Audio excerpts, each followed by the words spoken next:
time out. I guess just how important was it to get a result like that? Maybe, just to prove that you're doing things the right way. Yeah, it was super important to me just because I had such a long layoff for a while. Wasn't really sure if I was going to come back for a minute. So, yeah, I mean, as you saw after the fight, I was just super just real high with emotions. It just felt good to be back exactly where I belong. So during that time, did you think, like, I might never fight again? There was a point in time a year ago where I was talking to my coach, Coach Safe, and I was like, I don't know, Coach, I just don't know if this is in the cards for me anymore. I had that moment, and I know a lot of professional athletes, fighters go through those trials and tribulations. It's real, the feelings are real, and he just kind of laughed when I was really serious about it. And I'm like, man, like how could my coach, someone that my mentor, someone I look up to, just kind of laugh in my face about it? He's like, no. He's like, you're far from done. So, yeah, I mean, he's right. That's awesome. Yeah. So far from done and a quick turnaround, right? I guess, did you push for this, or whose idea was this for you to turn around? Actually, so after the fight, I booked a flight home to New Orleans to visit family. And Monday, my wife and I were on the flight, and my coach called me as we were taking off. And he's like, hey, I have some really big news. And he told me, and I was like, man, I don't know how I'm going to enjoy this vacation, but just coming off that big win, I was like, let's do it. Like, I've had this layoff. I was borderline about coming back, and my headspace, my mental, everything has grown so much. I was like, let's just do it. I'm excited. Like, this is the biggest opportunity of my life. And, I'm just very grateful. And it must mean that, Dana and Mick, they believe in me. So, and I want to show that. I want to prove it. That's awesome. How challenging is it at 35, though, right? Was it maybe good that you had to know, like, just stay in shape and stay at that weight, or how challenging is it? Well, I mean, honestly, the last year and a half, I mean, I know I was going through a bit of stuff right there and then, but in the midst of not knowing what was going to be next for me, I just stayed consistent. And I just showed up to every practice. I stayed on my nutrition and really honed in on like the mental part of everything, which is really what I needed work on. And so honestly, to be honest with you, it was relatively easy. I mean, my weight stayed really low the entire time, and it's exactly where I want to be. Like, I want to be able to, bounce back within a few months and fight, because I love doing this, and getting rid of that little, mitigating what was going on in that time with, quick turnaround, this or that. I mean, I've been honing my skills, and I've never stopped for the last year and a half. That's awesome. You said it, big opportunity here, right? Big card, somebody coming off a title fight. Right. What are your thoughts on the matchup itself? I think it's an awesome matchup. I think Bueno Silva poses a lot of threats. I mean, she's an amazing fighter, and she's had an awesome run up until the title shot. But I know I can hang with these girls. Like I said, it's all mental for me. I have the capability and the ability to go in there and take out anyone in front of me, and it's just connecting the mind and the body. Nice. Last thing for me. Have you considered what could potentially come next? Because there's not a lot of names in front of hers in the rankings, and she's coming off a title shot. I mean, do you start injecting yourself in those conversations with a victory here? Yeah, for sure. I mean, there's a lot that I've talked to, Mick about, and, there's a lot of potential, along the lines for a title situation. But I'm trying not to get ahead of myself, because the number one thing that I've really been focused on is just being in the moment and not thinking about results. And that was my mindset going into my last fight. That's my mindset going into this fight. Sure, I know that what outcomes are there for me, after a win or whatnot. But I'm not focused on that. I'm focused on Bueno Silva. Macy, over here. Yeah. You mentioned that Mayra, she was on that run up until the title fight. So what did you make of her fight against Rocky? I mean, just like I've been watching in all of her fights. I mean, her first few rounds are really like exhilarating. I mean, she's kind of crazy, and she puts a pace, and she goes exactly for what she's looking for.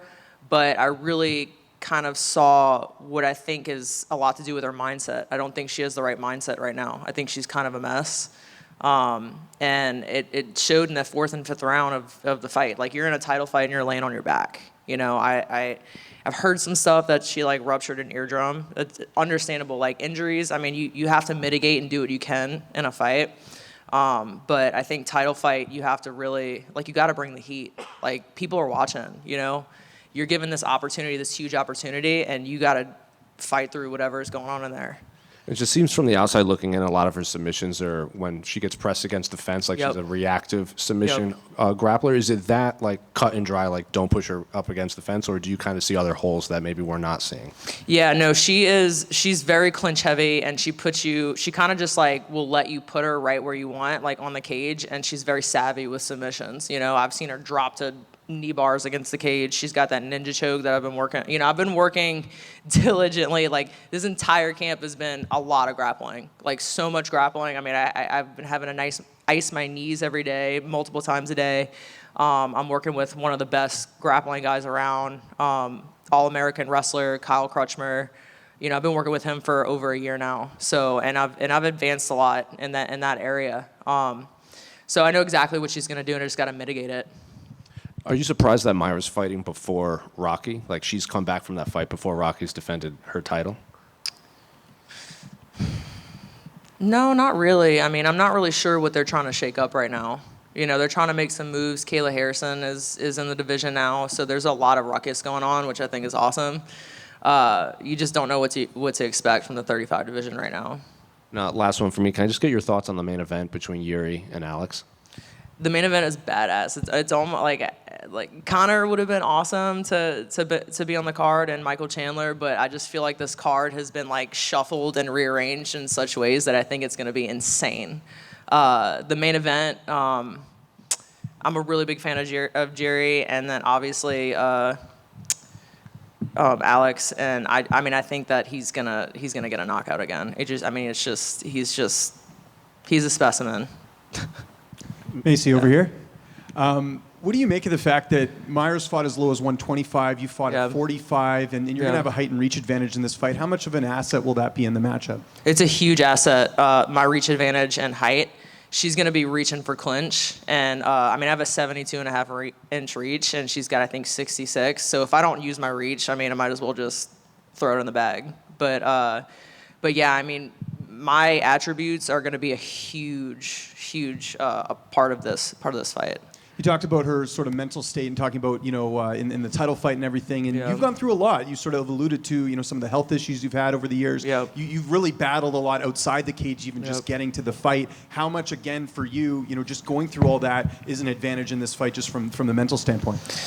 Well, the trials and tribulations that I've gone through in my life, and I think most fighters, that is an asset for me. I use that, I use that to my advantage, and I use it knowing that I've been through some really tough shit, right? It's like fighting is fun for me. It's easy, right?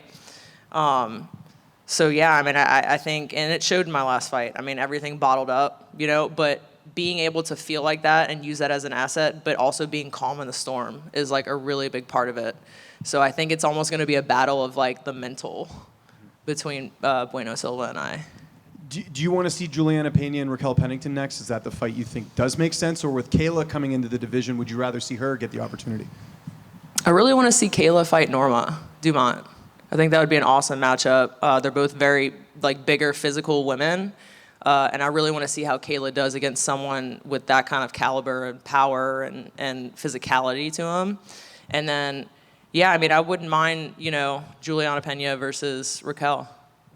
And just last one for me, do you look at a fight with Kayla down the line? And again, just with the fact that Kayla also fought in a bigger weight class, she's making the move down to 135. Is that a fight you kind of eyeing in the future with you and Kayla? Of course. When she made her UFC debut, I was talking to my coach this is a possibility, So I don't know what they're going to do matchup-wise after, but, they're stirring some shit up. But yeah, it's possible. Macy over here, just want to piggyback on that one. What did you think of Kayla Harrison at 135? Because that was obviously one of the big questions. How would she do in this lower weight class? To be honest with you, I thought it was extremely impressive that she made 135. She's a big girl, and she's been competing at a bigger size for a long time. But she's also a professional, and she works with my nutritionist, Eric Pena, as well. And he's an awesome person, and someone of that caliber that has, acquired an Olympic gold medal, PFL titles and all that stuff. There was doubt that she was going to be able to sustain 35, but she's a professional, and she's been doing this since she was young. So, yeah, it just shows of her caliber. But My question is you know, is she going to be able to sustain it? I mean, that's a large. She's got a lot of muscle. It's a large cut for her, you know. So we'll see. It just time will tell. I mean, she made such a great performance when she got into the UFC that, you know, she might be in a position to where she can maybe have a little bit of time in between fights, you know. There's sometimes this talk about, you know, someone making a statement that would entice an Amanda Nunes to come back. Do you feel Yeah. like that should be the carrot that people are chasing, or do you feel like that's Yeah. maybe unfair? Like, hey, let's just do our thing. It's a new chapter now. I mean, I don't want to say unfair, you know. I definitely don't think that Amanda's completely done. I think she wanted to take a step back to see what the 35 division could do, you know, since she was such a dominant title holder. So, I mean, it seems like she's probably most likely going to come back. Thank you. Got one back here. Yeah. Macy, you've talked about where you're at mentally now. Yeah. What do you attribute to getting to that place and having the mental strength that you have now? Yeah, so when you get to a place of, I want to consider last year for me, almost rock bottom is like, where do you go from there, right? And so I've been studying continuously a lot of the code of ethics and the way of the warrior and the samurai and Bushido, and that has really, you know, just doing the right thing all the time without any thought of the future or the past, and being in the present moment always. And that has really, it's done like leaps and bounds for me. And, you know, not thinking of myself as someone but no one, and just being here, being now. And that's really helped my mental in the last year. I've been really studying a lot of like Zen and Buddhism and stuff like that, and it's helped me with fighting and life in general. And to piggyback on that, how has it helped you with the everyday ups and downs of practice? Because we know it can go from a high to a low very quickly in the training room. Well, yeah, training always goes high and low, right? And it's just having a feeling it, and then just not letting it consume you, right? Because I got to be able to do the next thing. I can't stay so consumed by this one feeling to where now I can't do the next. It's the same with fighting. Like if I get upset because I got hit in this one position, I got to keep moving forward. There's no time to dwell. You have to just keep going. Thank you. Thank you.